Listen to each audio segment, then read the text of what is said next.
the Children in Armed Conflict mandate. As I'm sure you know, Secretary General is the addressee, at least, of a letter of 41 NGOs urging him not to freeze the list. Is it true that he intends to, in order to not address, apparently, the Saudi-led coalition issue and other issues, to issue a report with no new parties on it? And if so, what would you say to those that basically that this is a rollback of human rights name and shame by the UN? Well, first of all, my basic point is that this is a report that's still in the process of being written. The information for it is still being collected. Unlike previous years, there's a few more months that will be given to the writing and composition of this report, given the fact that there's a new head of the Office on Children in Armed Conflict, Virginia Gamba. And so we expect the report to come out much later this summer. I'd urge you to wait until then, and we can then judge the report on its contents.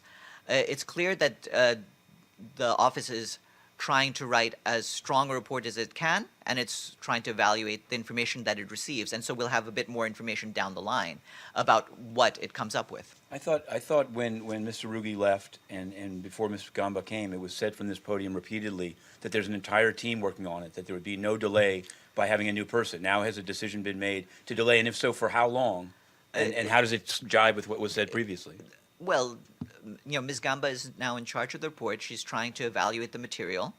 And so there will be some more information being accumulated. So it's not coming out right away in June, but like I said, closer towards the end of the summer, and we'll let you know once it's ready about that. But at that point, you can evaluate the report and its annexes. But are these 41 NGOs, they're totally off base, thinking that the Secretary General is at least contemplating a freeze? And if he is contemplating it, can you explain, can you address the issues that they're raising? Well, as is the normal case, you know, we intend, or that the office intends to update its report and its list to reflect changes that have been made at the country level. In those cases where parties to conflict have fulfilled their commitments, including in action plans, they'll be delisted, and a sustained dialogue on ending and preventing violations has already been initiated with parties who are at risk of being listed in the report. So we are in that dialogue, and we'll see where that heads. But does that imply that there's not a freeze for people coming off the list, but there will be a freeze for people going on the list? Well, what it implies is right now at this stage, what we are focusing on, and the purpose of this list, is to have a change in behavior.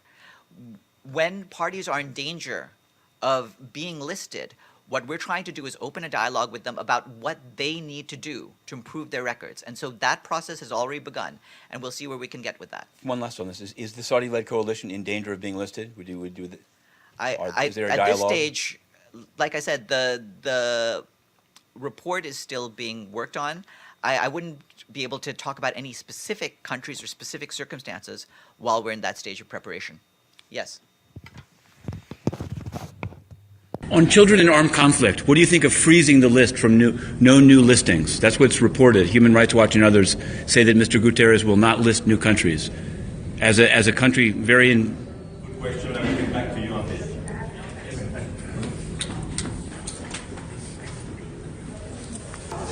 And so alongside various statements about North Korea and one on Ivory Coast, Intercity Press asked French Ambassador François Delattre about Antonio Guterres' reported plan to not list any new countries on children in armed conflict, a mandate on which France has been the leader.